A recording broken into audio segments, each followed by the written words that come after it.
Bom, nós estamos aqui com o jornalista, historiador Laurentino Gomes, que está lançando o seu novo livro, A Escravidão. Laurentino, a escravidão vem desde quando? Data desde quando? Bem, na história da humanidade, desde que existe ser humano na face da Terra. Onde houve civilização humana, houve escravidão. Aliás, lá no livro do Gênesis, o José é vendido para o Egito pelos seus irmãos, né, os filhos de Jacó. Mas houve escravidão na Índia, na China, na Babilônia, no Antigo Egito, na Grécia, em Roma, nos territórios islâmicos, na América, na África, antes da chegada dos portugueses. Sempre houve escravidão.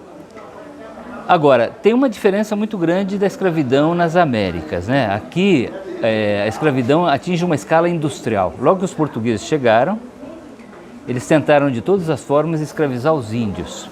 Não deu certo, entre aspas, porque os índios começaram a morrer aos milhares em razão das doenças que chegavam junto com os colonizadores europeus. Então o Brasil matou, em média, 1 milhão de indígenas a cada 100 anos. A cada 100 anos, 1 milhão de 1 milhão de indígenas a cada 100 anos até a chegada da corte de Dom João ao Rio de Janeiro, em 1808. Estima-se que houvesse entre 3 milhões e meio e 5 milhões de indígenas na época da chegada de Cabral.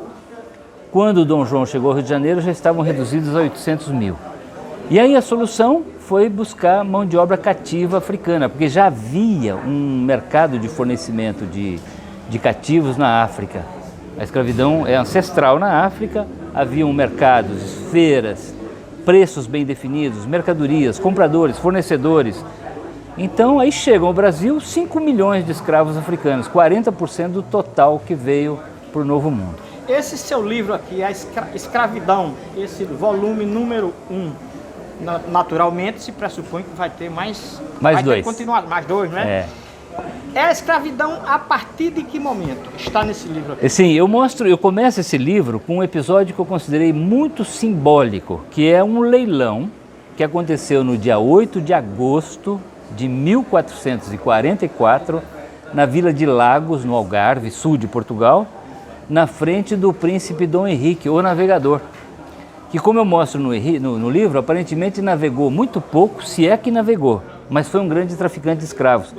O Dom Henrique foi o homem que organizou o tráfico de escravos no Oceano Atlântico. Então, antes da chegada ao Brasil, a escravidão africana começa a se impor, primeiro para Portugal, para a Espanha, depois para os territórios espanhóis e em seguida para o Brasil. Então aí o Brasil se torna o maior território escravista da América, recebeu 40% do total que veio para o continente americano.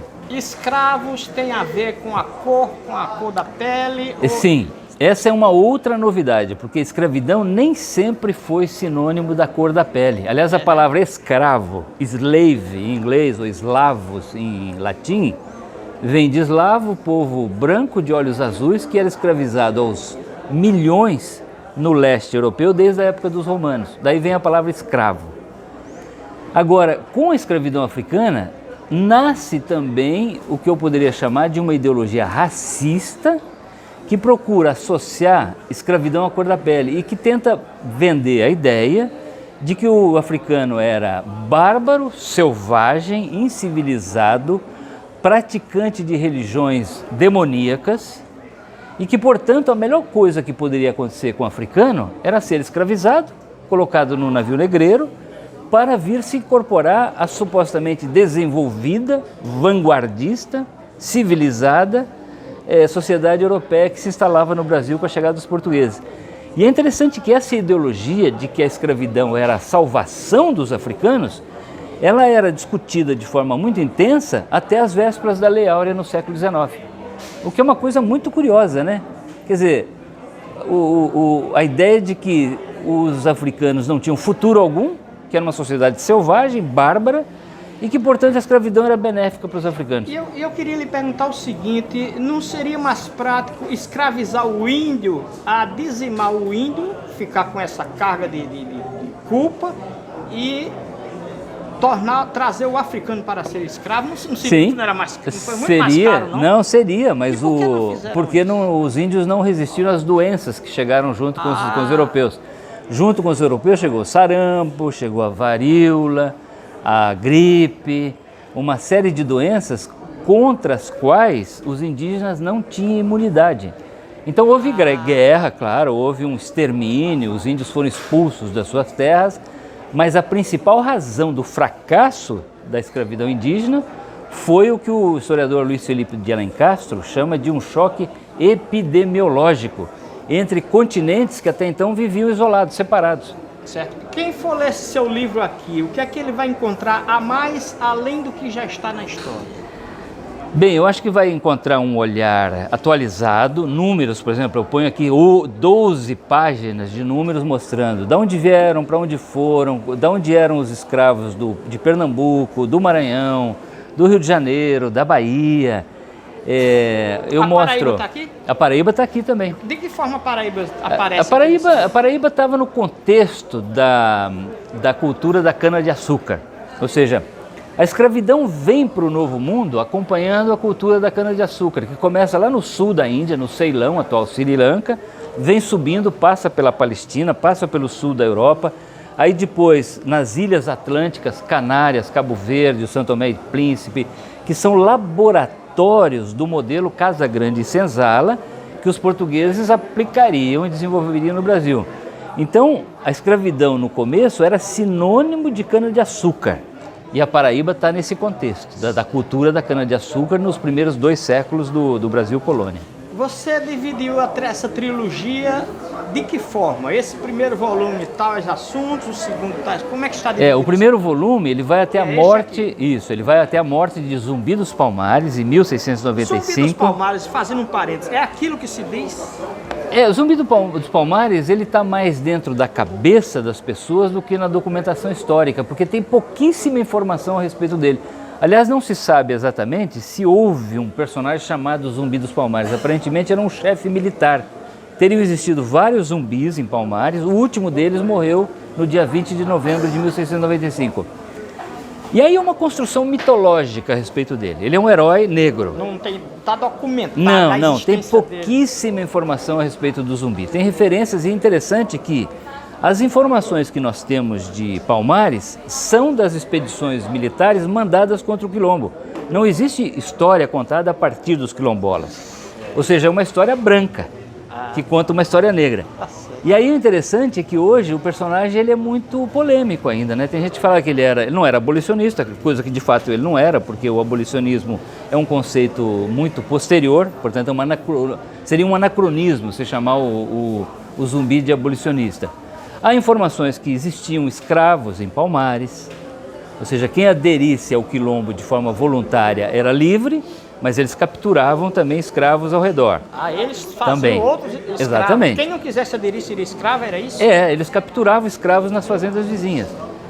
E aí então eu diria que o zumbi ele é um personagem ainda em construção, porque ele é um herói da causa negra que se contrapõe a um outro personagem que é a princesa Isabel da Lei Áurea. Então eu termino o livro falando que tem uma guerra pelo calendário cívico brasileiro hoje. Esse é o fim desse primeiro volume. É isso. O segundo volume já começou, já está planejado? Já está planejado, só não está escrito. É sobre o século XVIII, que é o auge do tráfico negreiro. Entram 2 milhões de cativos num período de apenas 100 anos, depois da descoberta de ouro e diamante em Minas Gerais, em Goiás e Mato Grosso. E o terceiro é o movimento abolicionista, a Lei Áurea e o legado da escravidão hoje. O terceiro volume. Terceiro. Agora eu queria saber o seguinte, um pouco da sua trajetória profissional. Você é mais jornalista historiador, mais historiador do que jornalista? Você é de onde? Um pouco pra gente. Bem, eu sou paranaense de Maringá. Maringá. Filho de um pai mineiro e de mãe descendente de italianos que chegaram ao Brasil para substituir a mão de obra escrava na colheita do café no final do século XIX. Eu sou jornalista há 42 anos. Às vezes as pessoas falam, você mudou de profissão, virou historiador, virou escritor. Não, eu continuo jornalista, eu só mudei de formato. Antes eu fazia jornal, fazia revista, agora eu faço livro-reportagem. Mas eu sou um jornalista escrevendo sobre história. Para a gente encerrar, a princesa Isabel vai aparecer de que forma nos seus livros? Eu acho que ela vai aparecer como uma mulher submetida a uma pressão terrível no final do século XIX, havia muita resistência à ideia de uma mulher no trono, um terceiro reinado.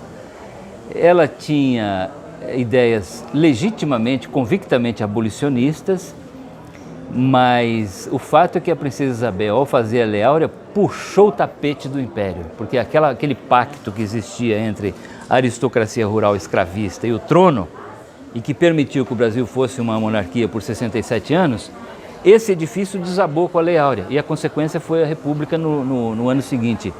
Então eu diria que a princesa Isabel talvez fosse a principal patrona da República Brasileira, porque foi a decisão dela que abriu o caminho para a mudança de regime. Para encerrar de verdade, Joaquim Nabuco aparece como no seu livro? Ele vai aparecer ainda, né? Ele aparece realmente como um homem muito importante, um grande historiador, um dos pais da historiografia brasileira. A campanha abolicionista que ele ajudou a liderar é absolutamente fundamental.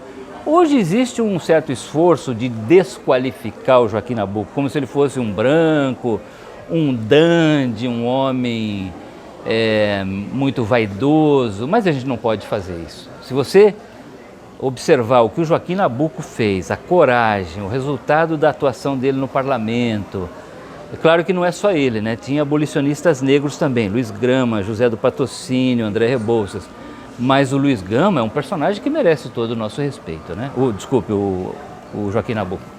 Muito obrigado. Agora eu queria só que você autografasse aqui o meu livro. Eloís, traga aqui uma caneta. Com o maior prazer. Eu tenho aqui, ó. Ele atrasou a sua unidade Não, inteira. mas rapaz... Agora Eu ando armado aqui, ó. Pois é, né? Como é que é seu nome mesmo? Wellington Farias. Ah, você é o Wellington Farias? Sou eu, Wellington. Muito prazer. Eu acabei de chegar, agora que eu estou conhecendo as pessoas. Pois é.